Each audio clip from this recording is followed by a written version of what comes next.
अस्सलाम वालेकुम students, welcome back to my YouTube channel. आप सब देख रहे हैं नॉलेज एकेडमी। उम्मीद करती हूँ आप सब लोग खैरियत से होंगे। आज की वीडियो बहुत ज़्यादा इंटरेस्टिंग और इंफॉर्मेटिव होने वाली है। बहुत सारे स्टूडेंट्स जो कि अल्लामा इकबाल ओपन यूनिवर्सिटी के स्टूडेंट्स हैं, तो उनका जो एडमिशन बहुत ज़्यादा कॉम्प्लिकेटेड है। मेरे पास बहुत सारे स्टूडेंट्स ऐसे आए हैं जिनका ना सिर्फ कंटिन्यू सेमेस्टर है, फेल सब्जेक्ट और मिस सब्जेक्ट और रिपीटिंग सब्जेक्ट बहुत ज़्यादा है। उन्होंने किसी न किसी शॉप से या किसी ऐसे पर्सन से अपना एडमिशन भिजवाया था जो कि बहुत ज़्यादा कॉम्प्लिकेटेड हो गया और वो खुद भी अब अपना कंटिन्यू एडमिशन नहीं भेज सकते। तो आज की वीडियो इन्हीं सारे टॉपिक्स के रिलेटेड है। आपने वीडियो को स्किप नहीं करना और जल्दी से हम वीडियो को फिर स्टार्ट करते हैं। अगर आपको मेरी वीडियो अच्छी लगे तो वीडियो को लाइक कर देना, चैनल पर नए हैं तो चैनल को सब्सक्राइब भी कर देना। चले फिर हम वीडियो को स्टार्ट करते हैं। CMS ID जो है वो उसका इंटरफेस ये है। यहाँ पर स्टूडेंट का यूज़र ID और पासवर्ड टाइप करेंगे।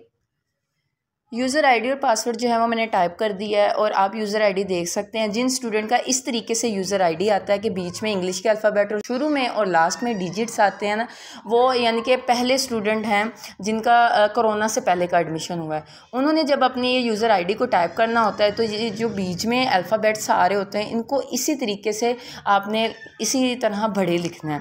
और जो अभी कोरोना के बाद जिन लोगों ने एडमिशन्स लेना स्टार्ट किए हैं उनके ये इंग्लिश के अल्फ़ाबेट नहीं आ रहे, उनके 10 वैसे ही डिजिट्स आ रहे हैं, उन्होंने वैसे करना है। तो चलें, ये यूज़र ID और पासवर्ड टाइप हो गया, इसको हम अब साइन इन करेंगे। साइन इन के बाद ये इंटरफेस आपके सामने आएगा। यहाँ पे कोर्स रजिस्ट्रेशन पर क्लिक करेंगे, देन स्टूडेंट इनरोलमेंट, ये इंटरफेस सामने आता है। यहाँ पे एकेडमिक लेवल नीचे सर्चिंग बार है। यहाँ पे जो है ना, अब ये जो एडमिशन बहुत ज़्यादा कॉम्प्लिकेटेड है। ये स्टूडेंट जो है ये कंटिन्यू सेमेस्टर का इसका एडमिशन जाना है। तो BA या एसोसिएट डिग्री इन आर्ट्स के जो स्टूडेंट होते हैं ना, उनके एक सेमेस्टर में कम से कम 18 क्रेडिट आवर होने चाहिए।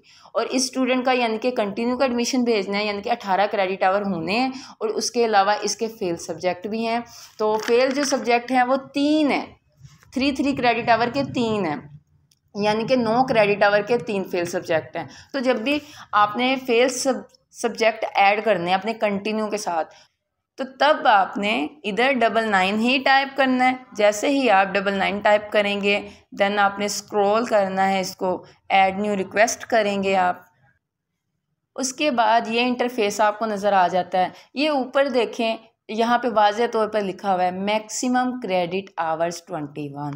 ठीक है ना। अगर किसी स्टूडेंट का एक आध क्रेडिट आवर जैसे कि फ़ेल हो तो फिर कंटिन्यू सेमेस्टर भी हो तो तब ये इसमें ये फ़ायदा हो जाता है कि टाइम भी ज़ाया नहीं हुआ, वक्त हमारा ज़ाया नहीं होता, और जो एक सेमेस्टर लटक जाता है वो साथ ही आप पेपर दे सकते हैं। और अब जो पेपर होने हैं उसके ये वाले एडमिशन के साथ कोई लिंक नहीं है। अब जो पेपर हो रहे हैं उसका एडमिशन हमने पहले से भेजा हुआ है, इसलिए उनके अब पेपर होंगे। और ये जो एडमिशन अब ओपन हुए, इनके जो पेपर हैं ये नेक्स्ट टाइम जब पेपर होंगे तब होंगे। तो यहाँ पे जो है ना 6 क्रेडिट आवर की स्टूडेंट की 3 बुक सेलेक्ट कर लूँगी, क्योंकि वो 18 क्रेडिट आवर हमने रखने हैं। सजेशन मैं यही स्टूडेंट को देती हूँ कि जो 3 क्रेडिट है ना, ये साइड पे आपको क्रेडिट आवर नज़र आ रहा है, 3 वाले रखने से बेहतर है आप 18 क्रेडिट आवर 6 क्रेडिट वाली 3 किताबें रख लें, तो 3 बार ही पेपर देना पड़ेगा, 3 बुक का ही पेपर होगा, वो इजी हो जाता है। तो साथ में स्टूडेंट का एक फेल सब्जेक्ट ऐड कर देंगे। जो पेंडिंग रह जाएंगे वो अगली बार जब एडमिशन ओपन होगा जितने भी फेल सब्जेक्ट हैं वो ऐड कर लें। एक वक्त में 21 जो है ना क्रेडिट आवर से ज़्यादा BA associate degree in arts और BCom वाले स्टूडेंट एडमिशन नहीं भेज सकते। अभी यहाँ पे जो साइड पे बॉक्स हैं इसको सिलेक्ट कर लें कौन कौन सी बुक रखनी है। यहाँ पे अब हम सब्जेक्ट जो है वो 6 क्रेडिट आवर जो स्टूडेंट के है वो मैं सिलेक्ट करती हूँ। यहाँ पे देखें साइड पे जो बॉक्स है इसके ऊपर टिक करती जाऊँगी जो सब्जेक्ट रखना है।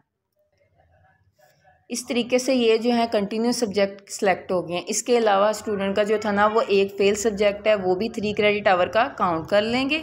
अगर आप इससे ज़्यादा सब्जेक्ट सिलेक्ट करेंगे ना तो ऊपर आ जाएगा, इधर ऑप्शन आ जाएगा कि आप नहीं कर सकते, तो यहाँ पे ऐड कोर्स कर देंगे, देन नीचे जो है ना ये ऐड हो जाएंगे।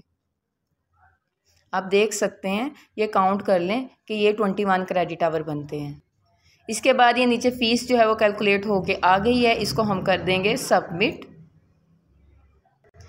सबमिट के बाद ये इंटरफेस सामने आ गया। यहाँ पे प्रिंट इनवॉइस के ऊपर क्लिक करेंगे, देन जो है वो चालान जनरेट हो जाएगा। आपने अपना एडमिशन भेज देना है